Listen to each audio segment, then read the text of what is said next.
En esta oportunidad vamos a revisar el tema del enlace químico. Como siempre es un gusto estar con todos ustedes. Mi nombre es Manuel Rivera. Nos encontramos en la semana 21, previa al examen de nuevo ingreso. Al final vamos a tener un espacio para las preguntas para poder subsanarlas. Y en cualquier momento ustedes pueden, si llega el momento de las preguntas, se lo solicitaré y pueden activar su micrófono o bien participar en el chat. Para empezar, ¿qué es un enlace químico?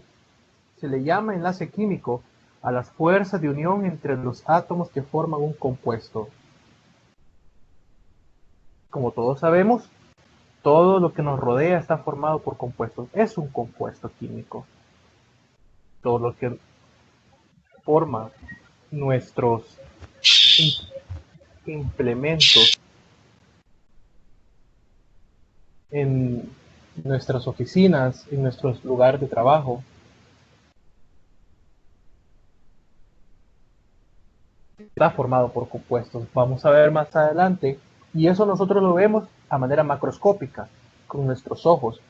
Pero cómo están formados estos de manera microscópica, con ayuda de los, valga la redundancia, del microscopio. Cuando dos átomos se enlazan, se redistribuyen los electrones de los átomos de forma que la energía total del conjunto disminuye por debajo de la energía de los átomos separados.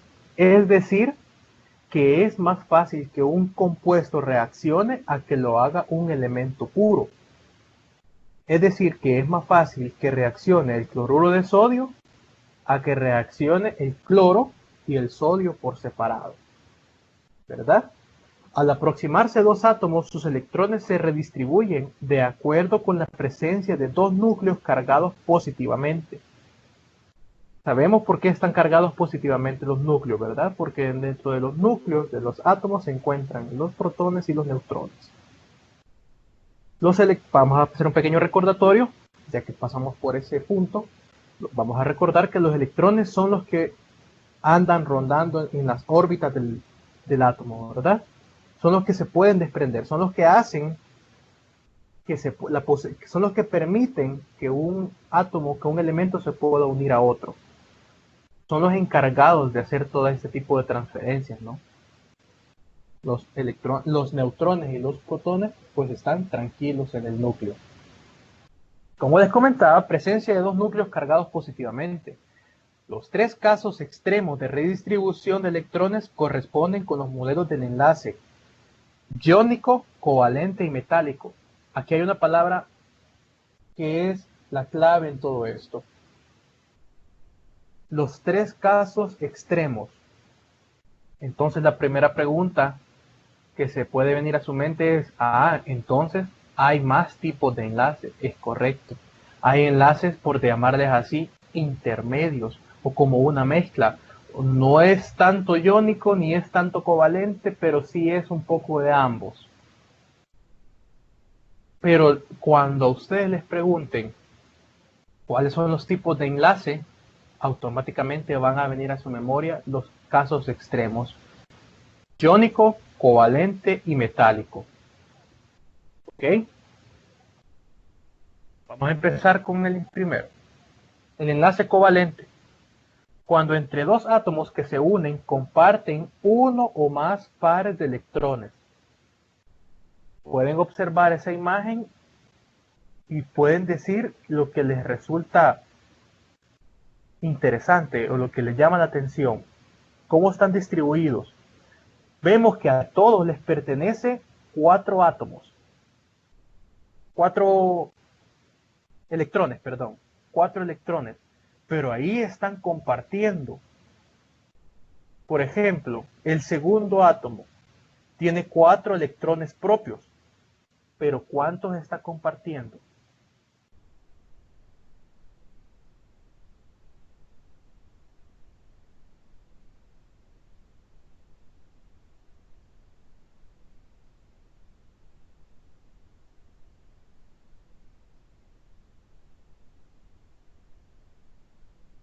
Bien, vamos a recordar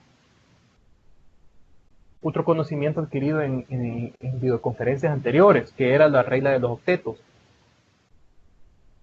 Y cada átomo, o las capas de estos átomos solamente pueden almacenar 8 electrones. Es decir, que si yo tengo 4 electrones propios, tienen que estar compartiendo otros 4 para así completar, ¿verdad? Entonces, esto es la clave de cómo entender estos enlaces. Ahora bien, dice, el enlace covalente considera que los electrones de enlace están esencialmente compartidos entre los dos átomos. Esta es la palabra clave, compartidos. Esta es la clave del enlace covalente. Ahora vamos a ver una pequeña introducción sobre otro tipo de enlace extremo, que era el enlace iónico. A simple vista, ¿qué pueden notar?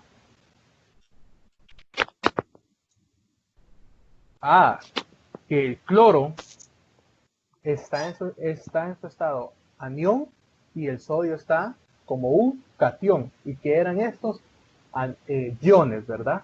Anión era un ion negativo y catión era un ion positivo. Entonces, el enlace iónico, como la palabra lo dice, considera que uno de los dos átomos ha cedido sus electrones al otro, estableciéndose una atracción electrostática entre las entidades catiónica, carga positiva, y aniónica, carga negativa. Es decir, ok, si un átomo está cargado es un catión, es decir, que tiene un espacio que podría ocupar un electrón, ¿verdad? Ok, entonces viene el electrón, el cloro, perdón, y le cede electrones, porque el sodio tiene un espacio vacío, un espacio libre que puede utilizar ese electrón que cedió el cloro. Entonces ahí es donde se forma un compuesto iónico. Pero para ello, para formar un enlace iónico, ¿qué se necesita? Que ambos sean iones, ¿verdad? Que sea uno catión y el otro anión. Espero estarme dando a entender. Cualquier duda que surja en el momento, deja en el chat y yo lo voy a leer más adelante. Ahora vamos con otro tipo de enlace. Uno de los más importantes, diría yo. El enlace metálico. El enlace metálico asume que los electrones de enlace están absolutamente deslocalizados en la red cristalina. ¿Qué es una red cristalina? Imagínese un cubo, pero a manera tridimensional, ¿verdad? No así en 2D, sino en 3D. Un cubo que usted lo puede, como un cubo de Rubik. Pero un cubo de Rubik es sólido y tiene todos sus lados sólidos, por decirlo así. Pero imagínese el cubo de Rubik vacío, solamente con la estructura, con las líneas que forman, que unen una pared, una cara con la otra. Pero imagínense el cubo vacío. Y dentro de ese vacío, donde están rebotando, o están, mejor dicho, acoplados los átomos. Entonces, un enlace metálico es un enlace químico que mantiene unidos los átomos. Estos átomos se agrupan de forma muy cercana unos a otros, lo que producen estructuras muy compactas. Y ahí es donde podemos ver las aleaciones, el hierro, el cobre, ¿verdad? Que son aleaciones o tipos de metales que se utilizan comúnmente en la construcción.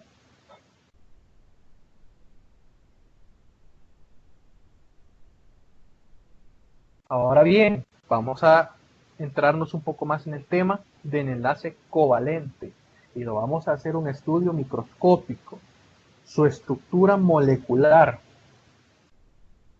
El enlace covalente se forma por compartición de pares de electrones entre dos átomos. Normalmente aparece entre átomos de elementos no metálicos cuyas electronegatividades no sean muy diferentes. Vamos a recordar el concepto de electronegatividad, ¿verdad? También vamos a ir haciendo esa pequeña retroalimentación. ¿Alguno de ustedes se recuerda qué era la electronegatividad? ¿Me puede poner en el chat o puede activar su micrófono?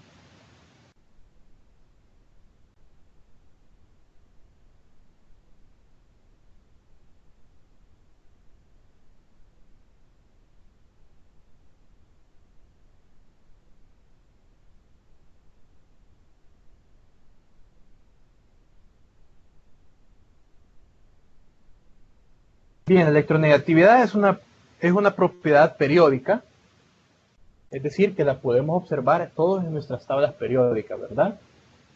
La que indica la capacidad de unirse unos elementos con otros. Es decir, cuando me dice enlace covalente es la unión entre dos átomos de elementos no metálicos, de nuevo nos vamos a nuestra tabla periódica, que espero ya todos la tengan y estén un poco relacionados con su uso. Nos vamos a la parte de los elementos no metálicos, ¿verdad? Cuyas electronegatividades no sean tan diferentes. Eso significa, ¿y cómo varía la electronegatividad? De nuevo, vamos a nuestra tabla periódica y notamos que de arriba hacia abajo disminuye la electronegatividad. Es decir, ¿quién es más electronegativo? ¿El oxígeno o el estaño? El oxígeno es más electronegativo que el estaño. Entonces, ¿se podría dar un enlace covalente entre ellos? Posiblemente, pero no será tan fuerte. ¿Por qué? Porque su electronegatividad es un poco diferente, ¿verdad? O varía. Tienen que ser elementos que de su electronegatividad no sean tan diferentes. Vamos a ver un pequeño ejemplo. La molécula de hidrógeno se forma cuando los dos átomos de hidrógeno se acercan. La densidad electrónica se redistribuye, es decir, que la densidad, que la mayoría de moléculas que andan rebotando dentro de esa unión de átomos se va directamente hacia el núcleo.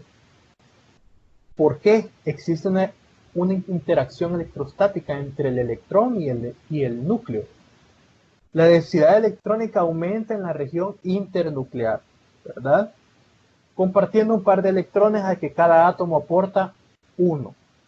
De esta forma, cada átomo de hidrógeno se ve rodeado de dos electrones, alcanzando la configuración electrónica del gas noble más cercano. ¿Y cuál es el gas noble más cercano del hidrógeno? El helio. Recordando, los gases nobles son los que aparecen en la parte derecha de nuestra tabla periódica, en el extremo derecho de nuestra tabla periódica.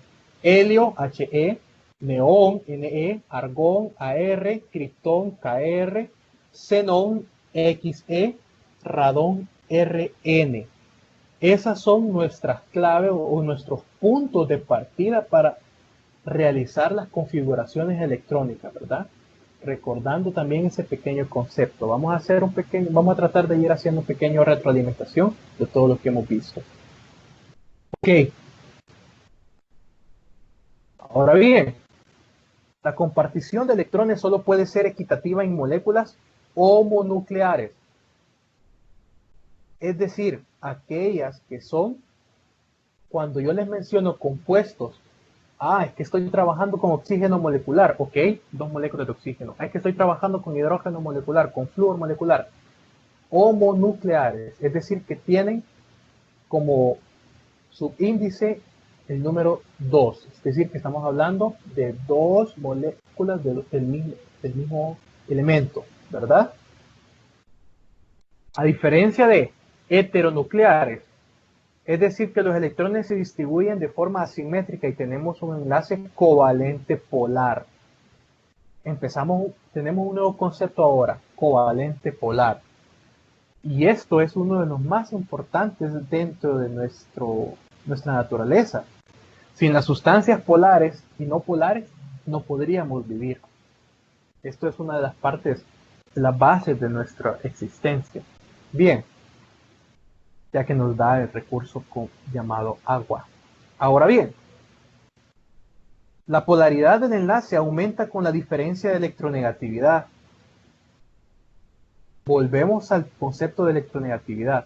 Si esta es muy grande, el átomo más electronegativo puede quedarse con el par de electrones, quedando cargado negativamente, anión, mientras que el otro átomo queda cargado positivamente, claramente.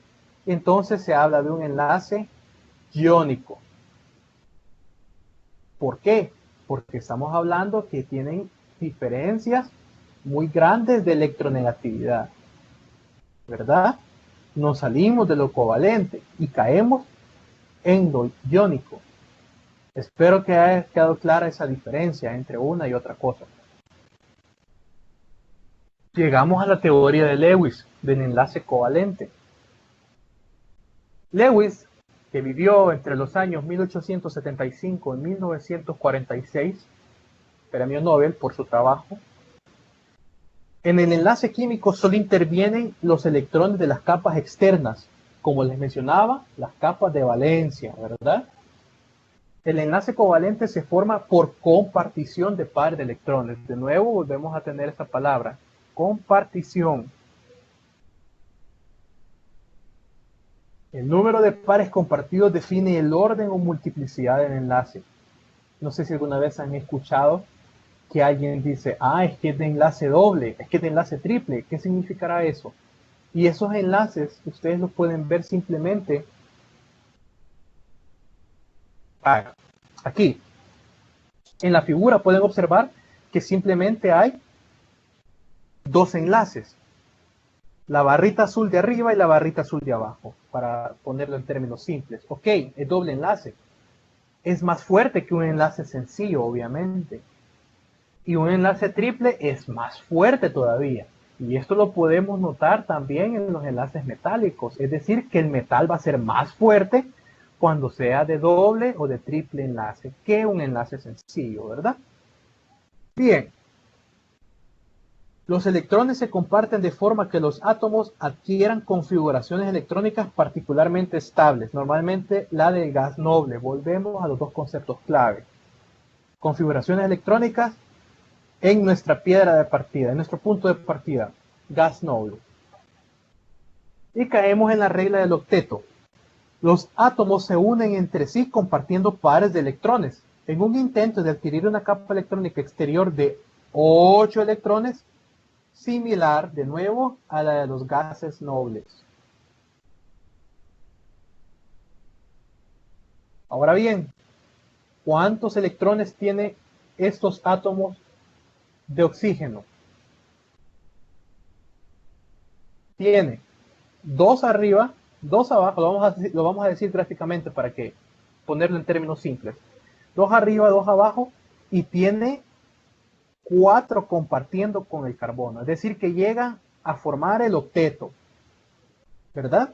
Y lo mismo el otro átomo o molécula de oxígeno, ¿verdad? Ahora bien, ¿cuántos electrones tiene el carbono? 4 compartiendo con el átomo de oxígeno a la izquierda y 4 compartiendo con el átomo de oxígeno a la derecha. Completa el octeto. Eso es lo que estamos buscando. Ahora tenemos este ejemplo más gráfico y más sencillo de trabajar. Tenemos el cloro, que posee, si nos vamos a nuestra tabla periódica, y espero la tengan a la mano, si se van a su configuración electrónica, dice que tiene el gas noble neón y tiene 3S2, perdón, me confundí, 3S2, 3P5, ¿ok? 2 más 5, 7, ¿verdad? Esos son los electrones de capa de valencia, ¿ok? Ahora bien, por separado, claramente no cumplen la regla del octeto, pero si lo unimos y cada uno comparte un electrón, al formar un enlace compartido, 2 electrones, los de los átomos de cloro, cumplen la regla del octeto, ¿ok?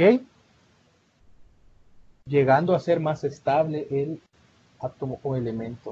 ¿Una pregunta en el momento? Ninguna, ok. Ahora vamos con la simbología.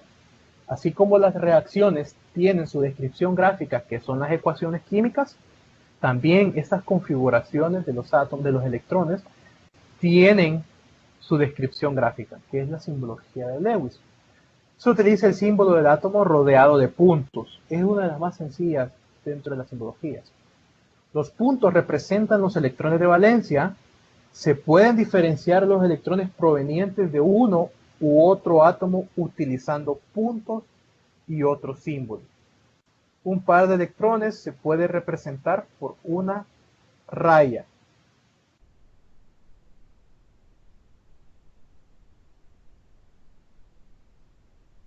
Ahí podemos notar que el hidrógeno tiene un electrón,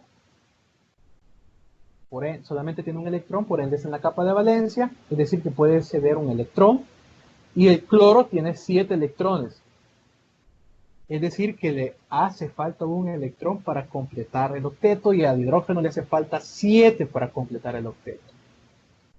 Pero ya cuando los unimos, lo logramos, ¿verdad? Se logra establecer un compuesto que reacciona bastante bien, bastante fuerte, pero es estable, ¿verdad? Como el ácido clorhídrico. Reglas para construir la estructura de Lewis. Para comenzar, el elemento menos En electronegativo suele ser el átomo central, excepto cuando se trata del hidrógeno, ¿verdad? Es decir, que el elemento menos electronegativo será el átomo central. Bien, los átomos de oxígeno no se enlazan entre ellos, excepto el oxígeno molecular y el ozono, ¿verdad? Peróxidos y superóxidos. Un peróxido H2O2 o agua oxigenada, como lo conocemos comúnmente, ¿verdad? En los ácidos oxiácidos del hidrógeno suele unirse al oxígeno y no a los átomos centrales, ¿verdad? Tenemos ahí un ejemplo. El átomo central es el fósforo, teniendo uniones con el oxígeno y este a su vez con el hidrógeno, ¿verdad? Los átomos de carbono tienden a unirse entre ellos. La disposición de átomos se realiza de modo lo más simétrica posible, es decir, lo más equitativo. Otra forma en que los átomos se vuelven más estables es al compartir electrones, claramente, en lugar de ganarlos o perderlos por completo, formando así, como ya dijimos, los enlaces covalentes. Estos enlaces son los más comunes que los iónicos en las moléculas de los organismos vivos. Por ejemplo, los enlaces iónicos son clave para la estructura de las moléculas orgánicas basadas en el carbono, como nuestro ADN, ARN, proteínas, aminoácidos y enzimas estomacales. También hay enlaces covalentes en moléculas inorgánicas, pero son un poco menos frecuentes, tales como el agua, el dióxido de carbono y el oxígeno molecular. Se pueden compartir 1, 2 o 3 pares de electrones, lo que resulta en enlaces simples, dobles o triples, como les mencionaba anteriormente. Entre más electrones compartan dos átomos, más fuerte será el enlace. Como ejemplo de enlace covalente, veremos el ejemplo del agua. Una sola molécula de agua, es decir, 1 como coeficiente estequiométrico, aunque no lo veamos, allí está, H2O, está compuesta de 2 átomos de hidrógeno unidos a un átomo de oxígeno. Cada átomo de hidrógeno comparte un electrón con el oxígeno y el oxígeno comparte uno de sus electrones con cada hidrógeno, como lo podemos notar gráficamente en esta imagen. Notamos el átomo de oxígeno con 6 electrones en su capa de valencia y cada átomo de hidrógeno le comparte su electrón para poder formar el octeto. Así como lo podemos ver en la imagen de la derecha.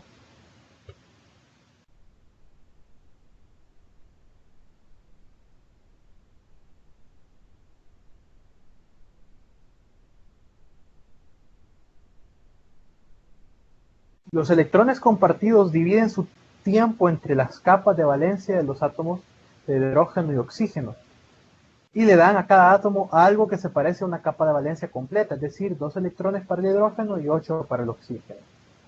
Esto hace que una molécula de agua sea mucho más estable de lo que serían los átomos que la componen por sí solos, es decir, que es más estable una molécula de H2O que una molécula de H2 y una molécula de oxígeno.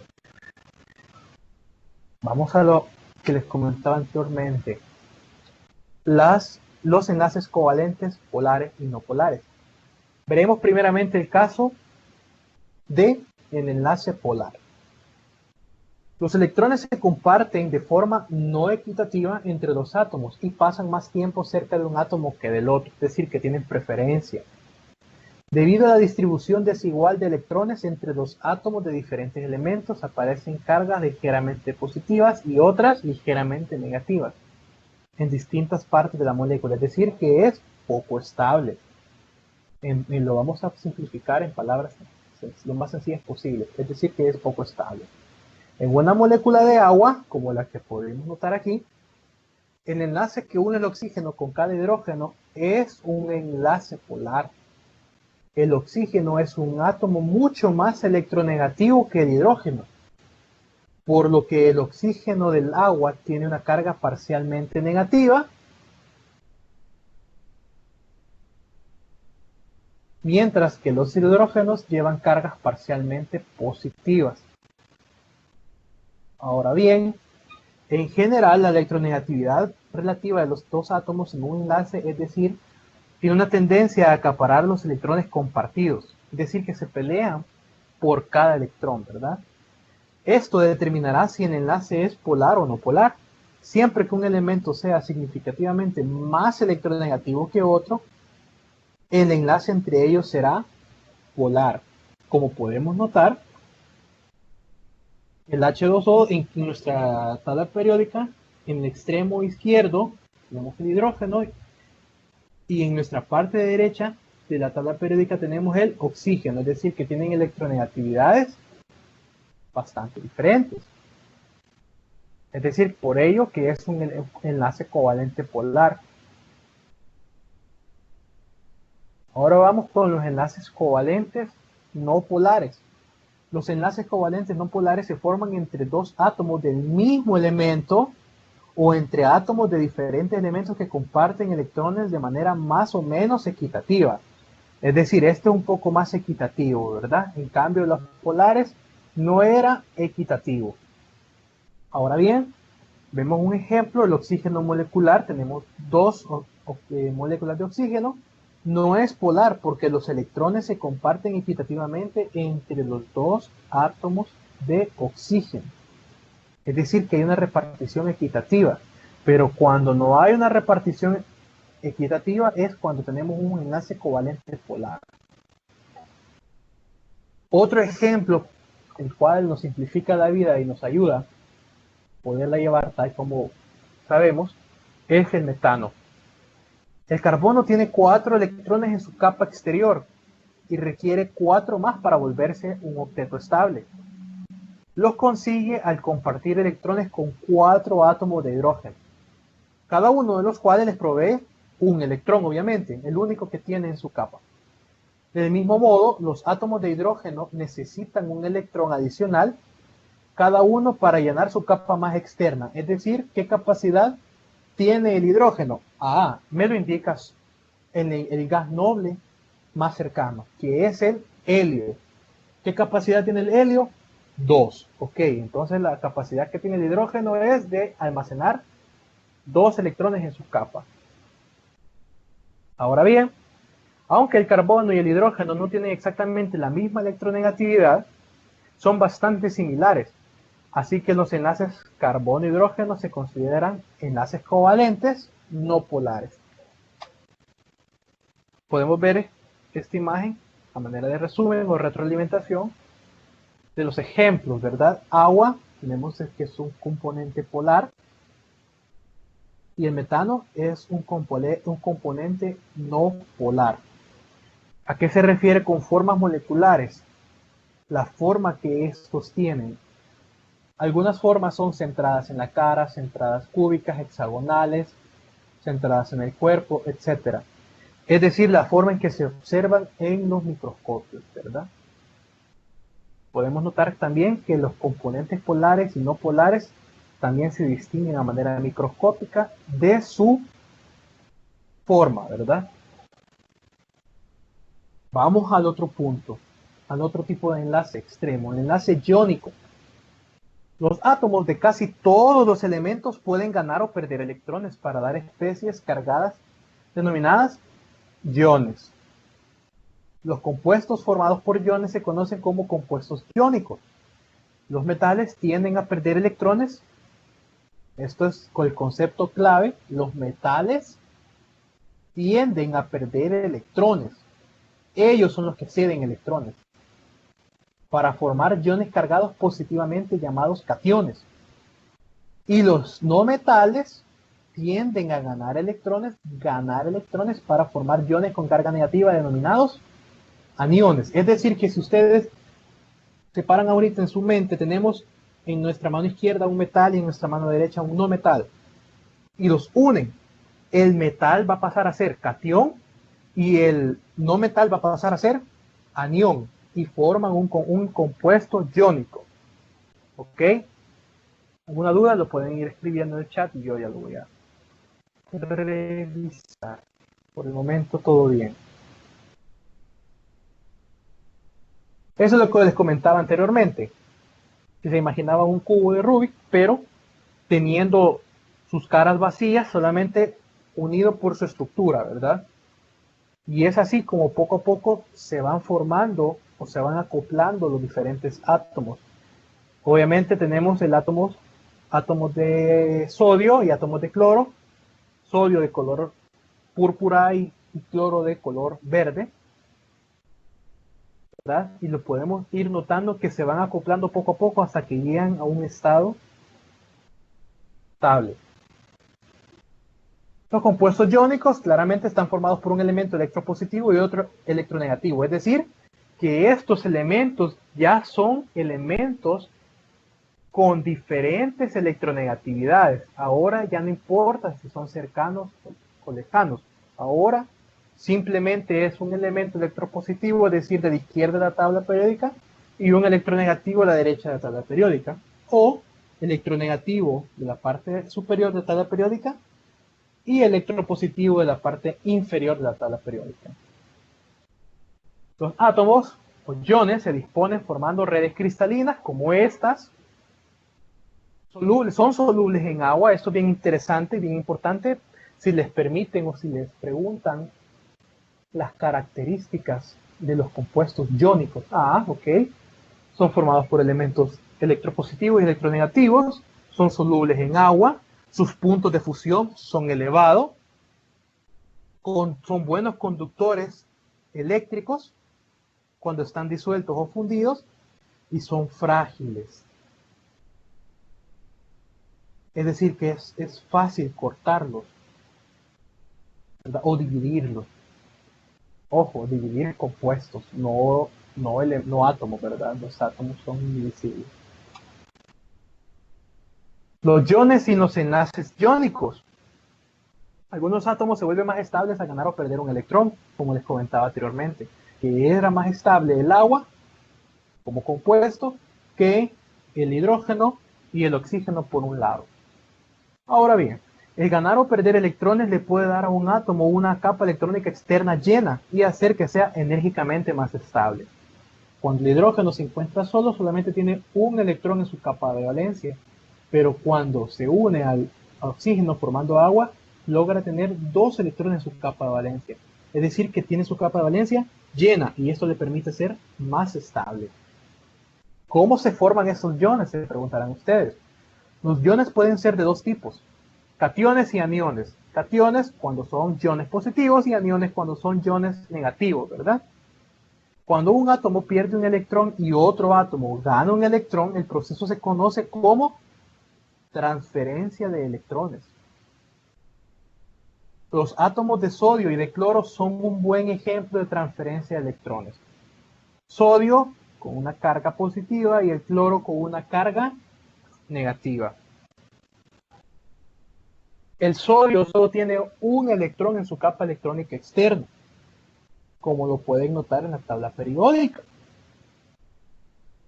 Es decir, es más fácil o más electrónicamente estable que el sodio done ese electrón a que se encuentre 7 electrones más para llenar su capa externa. Obviamente, requiere menos energía mover ese solo electrón que intentar atraer 7 más. Debido a esto, el sodio tiende a perder su único electrón y formar el ion sodio. Por otra parte, el cloro tiene 7 electrones en su capa externa. En este caso, obviamente, es más fácil para el cloro atraer un solo electrón que perder 7. Y es así como se logra un compuesto más estable. Cuando se combinan el sodio y el sodio donará su electrón para vaciar su capa más externa y el cloro aceptará ese electrón para llenar su capa más externa. Ahora bien, ambos iones satisfacen la regla del octeto y tienen sus capas externas completas y todo. Ahora bien, dado que el número de electrones ya no es igual al número de protones, cada átomo se ha convertido en un ion y tiene carga más 1 en el caso del sodio y menos 1 en el caso del cloro. En general, un átomo debe de perder un electrón al mismo tiempo que otro átomo gana ese electrón. No se puede perder así por así y no ser captado. Para que un átomo de sodio pierda un electrón necesita tener un receptor adecuado como un átomo de cloro. Aquí es donde los compuestos que consumimos cuando realizamos un esfuerzo físico, como los vamos a hacer de publicidad, ojalá no nos cobren, Gatorade, Powerade y todas esas bebidas rehidratantes que tienen iones, tienen ion sodio, ion potasio, ion magnesio, se llaman electrolitos y esta es la base científica o teórica de todos esos compuestos que ingerimos para hacer una recuperación, ya que cuando realizamos un esfuerzo físico no solamente estamos perdiendo agua en nuestro cuerpo, estamos perdiendo iones, estamos perdiendo electrolitos. Bien, los iones de sodio cargados positivamente y los iones cloruro cargados negativamente se atraen entre sí para formar cloruro de sodio, sal común de mesa, ¿verdad? Ciertos iones, como les comentaba anteriormente, se conocen como electrolitos.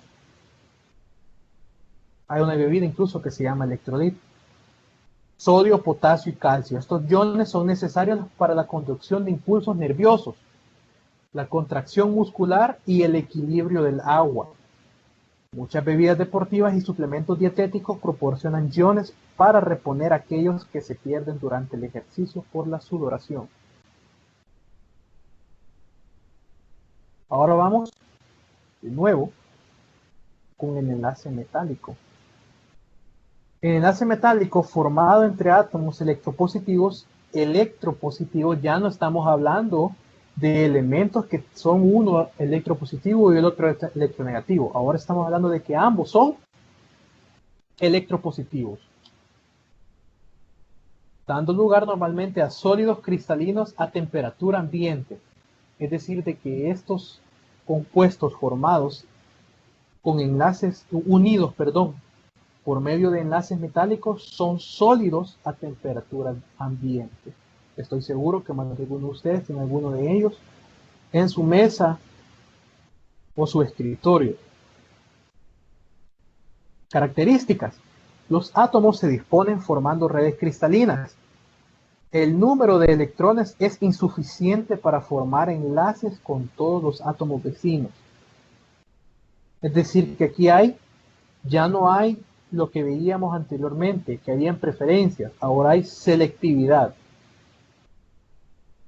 El enlace metálico resulta de la interacción entre un gas electrónico y los átomos cargados positivamente. Vemos cómo van interactuando estos elementos con el cambio de enlace y cómo sufren estos cambios las diferentes propiedades físicas y químicas que cada uno posee. Haciendo una pequeña retroalimentación, sabemos que las propiedades de un elemento se dividen en generales y en características, ¿verdad? Las generales son su masa, su peso, su volumen, etc. Pero las características son estas, como la temperatura de ebullición, la temperatura de fusión, ¿verdad? Que son características para cada elemento. Y vemos que a medida aumenta el tamaño del ion, es decir, a medida que bajamos en nuestra tabla periódica, también baja el punto de fusión. Y a medida aumenta el número de electrones compartidos, es decir, que aumenta la electronegatividad, aumenta también nuestro punto de fusión. Esto es muy importante. Casi siempre preguntan este tipo de características en los exámenes. Casi siempre les piden que los ordenen de forma ascendente o descendente. Tienen que tener claros esos conceptos, ¿verdad? Cómo se ordena ascendente, cómo se ordena descendentemente.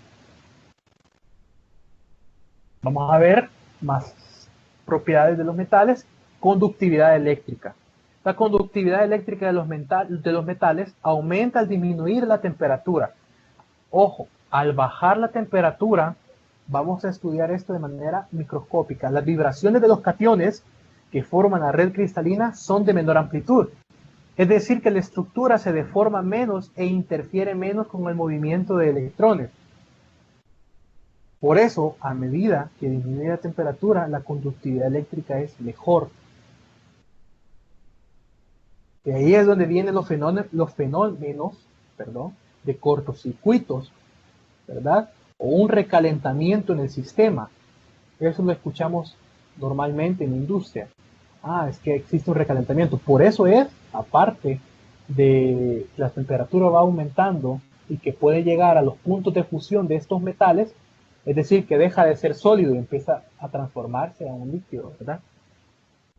Ahora bien, conducción del calor. La propagación del calor es rápida en los metales, ya que los electrones se pueden desplazar rápidamente de una parte a otra.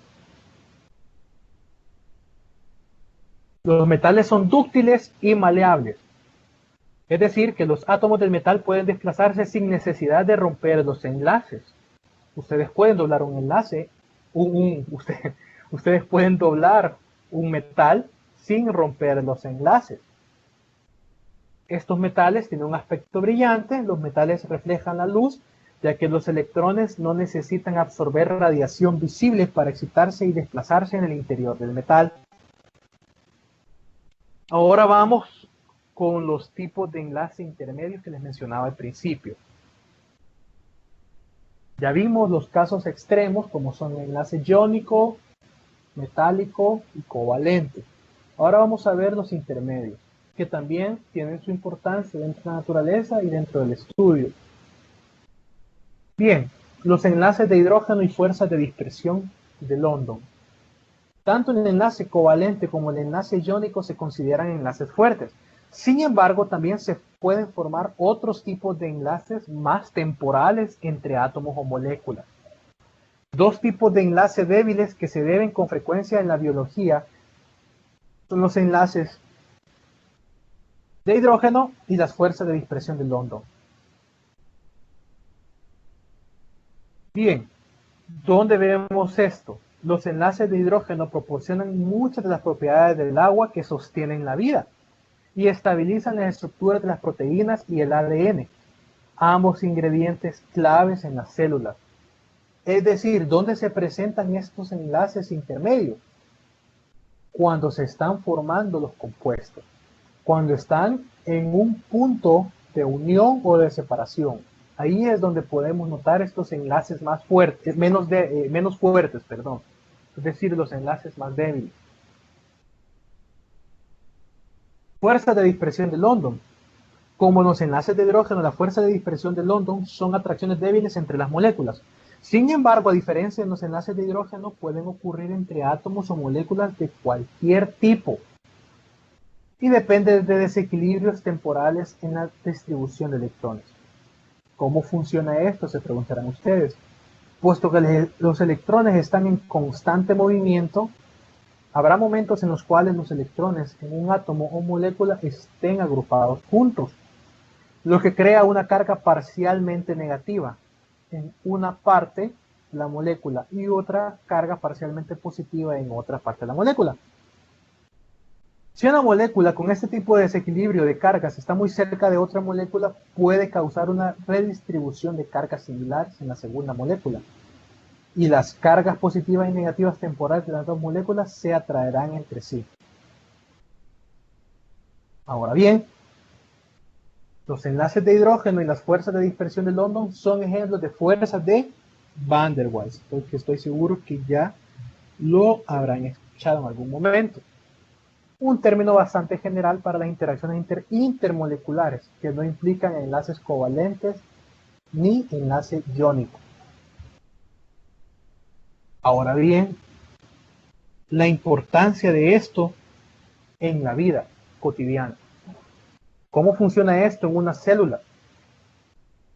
Tanto los enlaces fuertes como los débiles tienen papeles clave en la química de nuestras células y cuerpo. Por ejemplo, los componentes fundamentales químicos se conforman. Una hebra del ADN están unidos por enlaces covalentes fuertes. Sin embargo, las dos hebras de la hélice del ADN están unidas por enlaces de hidrógeno más débiles. Es decir, que se presentan dos tipos de enlace en nuestro ADN. Estos enlaces débiles mantienen estable al ADN, pero también permiten que se abra para ser copiado y utilizado por la célula. Esto presenta una gran virtud y a la vez un gran defecto de nuestro sistema, ya que este mismo mecanismo utiliza el cáncer para replicar las moléculas enfermas, o las células enfermas, perdón, y así llegar a una metástasis. Pero bien, de manera más general, los enlaces entre los iones, moléculas de agua y moléculas polares continuamente se están formando y rompiendo en el ambiente acuoso de una célula. En este medio, las moléculas de distintos tipos pueden interactuar entre sí mediante atracciones débiles basadas en las cargas. De nuevo, el ion sodio podría interactuar con una molécula de agua en un momento y con la parte negativamente cargada de una proteína en el siguiente. Lo que realmente asombra es pensar que miles de millones de estas interacciones de enlaces químicos fuertes y débiles, estables y temporales, están sucediendo en nuestro cuerpo en este preciso momento. Ahora bien, les pregunto a ustedes, haciendo una pequeña retroalimentación, ¿cuáles son los enlaces estables y fuertes?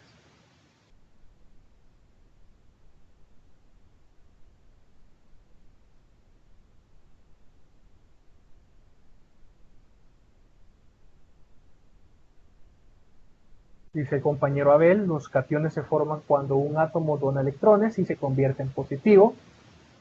Y al contrario, cuando un átomo recibe electrones se convierte en ion negativo porque contiene más electrones. Correcto.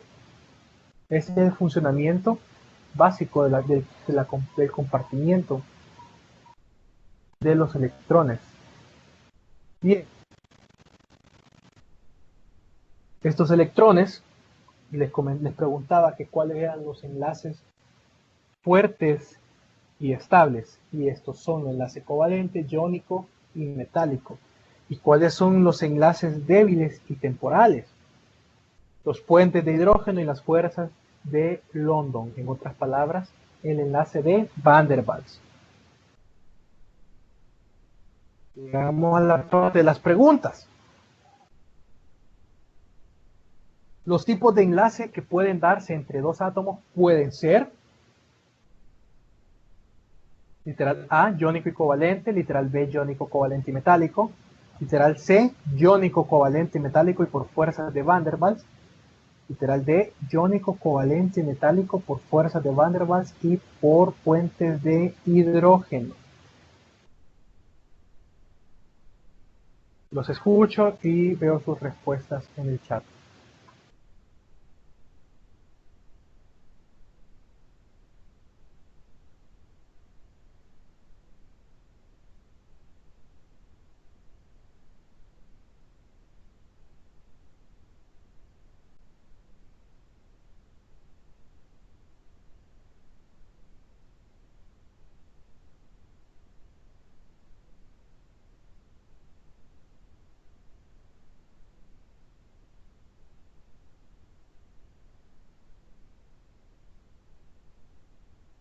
B, B, C y C.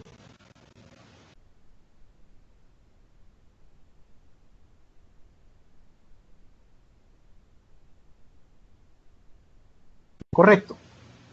Como les comentaba, las fuerzas de Van der Waals no se toman como un enlace, como un tipo de enlace extremo o fuerte, por decirlo así, por tanto no se incluye dentro de la clasificación. Muy bien para todos los que respondieron literal D. ¿Por qué no el D? Eso les quiero preguntar. ¿Por qué no el D? Ya les dije por qué no el C. Obviamente el A le hace falta el metálico, pero ¿por qué no el D? ¿Por qué no el D?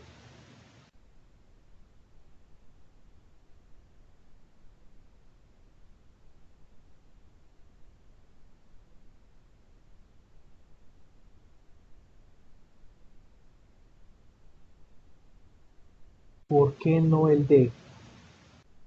Lo voy a volver a poner.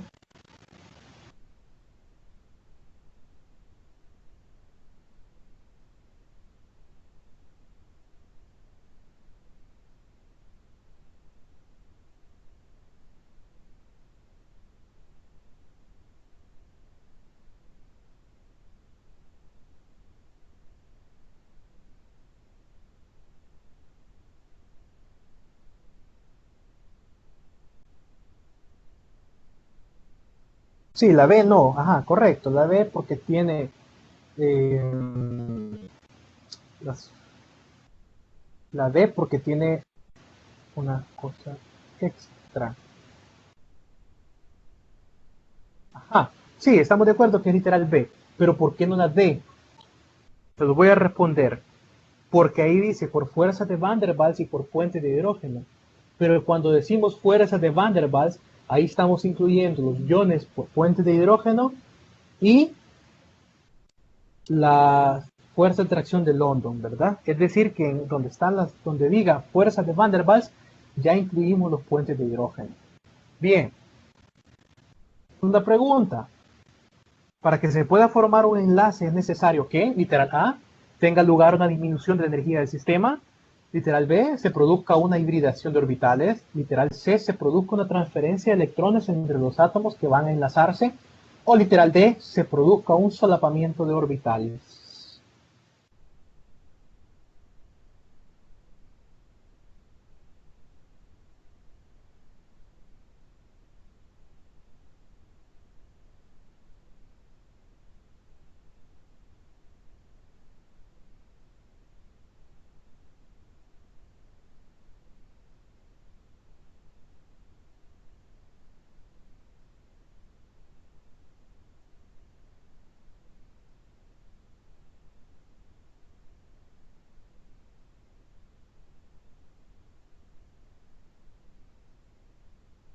Literal C, correcto. Que se produzca una transferencia de electrones entre los átomos que van a enlazarse. Ahora otra pregunta, para que entre dos átomos exista un enlace iónico, literal A, ambos deben de tener una electronegatividad semejante, literal B, uno debe tener una afinidad electrónica alta y otro un potencial de ionización baja, literal C, uno de ellos debe tener una electronegatividad alta y el otro debe tener una energía de ionización alta. Solamente se puede darse entre un halógeno y un alcalino.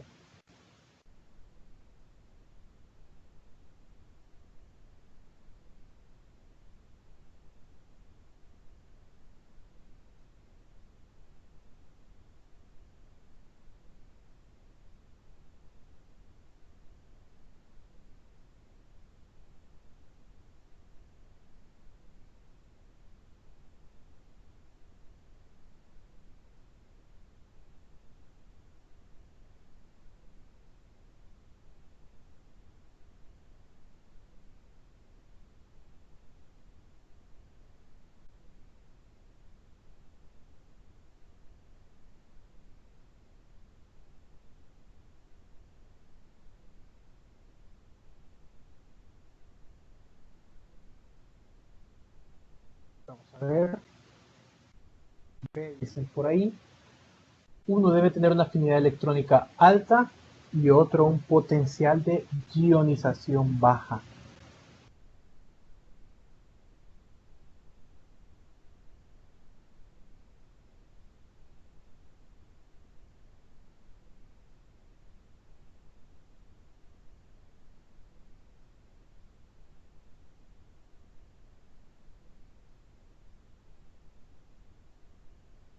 Vamos a recordar el concepto de potencial de ionización. Este concuerda con la electronegatividad. La electronegatividad y el potencial de ionización disminuye de arriba hacia abajo y aumenta de izquierda a derecha. Es decir, concuerda con la electronegatividad. Ahora bien, vamos a recordar el otro concepto, afinidad electrónica. Este aumenta de izquierda a derecha y disminuye de arriba hacia abajo. Entonces, siguiendo esa línea, esos conceptos de potencial de ionización, afinidad electrónica y electronegatividad son comunes en su comportamiento. Es decir, que cuando me dice uno debe tener una afinidad electrónica alta y el otro debe tener un potencial de ionización baja, es decir, que estamos hablando de tres conceptos diferentes, pero que tienen el mismo comportamiento. Es decir, que lo podemos relacionar directamente con la afinidad electrónica. Y es correcto, muy bien, el literal B. ¿Qué nos da a entender esta pregunta? Debemos de tener claros los tres conceptos. ¿Para qué? Porque, por ejemplo, esta pregunta nos están preguntando algo que no menciona dentro del enlace iónico, por lo menos no de forma a simple vista, pero en un trasfondo, como nosotros ya sabemos qué es afinidad electrónica y qué es potencial de ionización, lo podemos relacionar con lo que sí ya sabemos, que es la electronegatividad. Entonces, tenemos que tener esos tres conceptos claros y así poderlos relacionar, ¿verdad? Por último, de las siguientes propiedades indica cuál de ellas no corresponde a un compuesto iónico. No corresponde a un compuesto iónico. Duros, solubles en agua, conducen la corriente eléctrica, sólidos y fundidos. Frágiles, solubles en alcohol. ¿Cuál de las propiedades no corresponde a un compuesto iónico?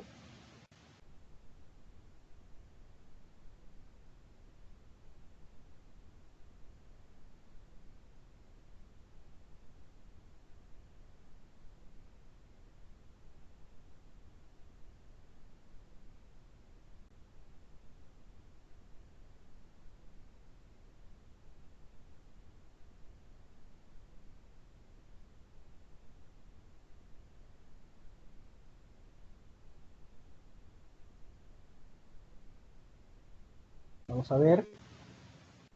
Comentan.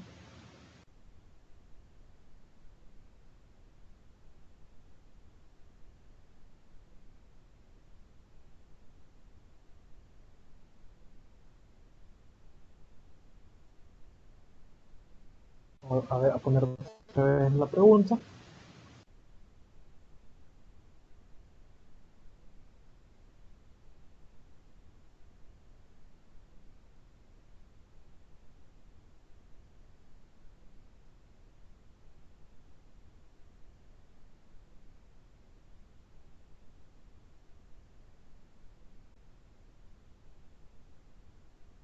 Dos, solubles en agua.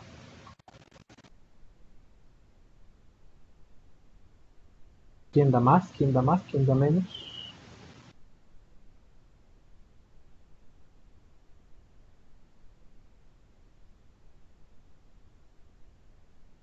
Bien, nos vamos a regresar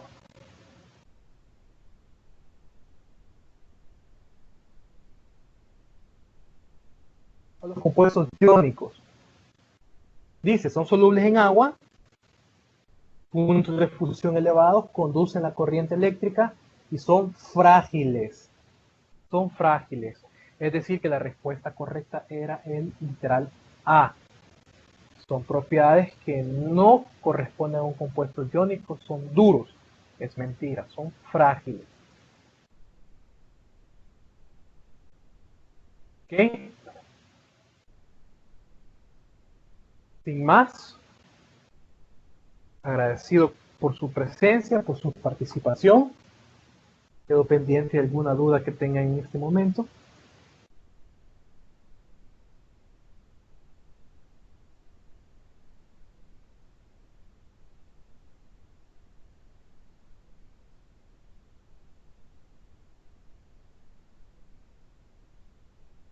Muchas gracias a todos ustedes, que estén bien, cuídense, cuiden de sus familias.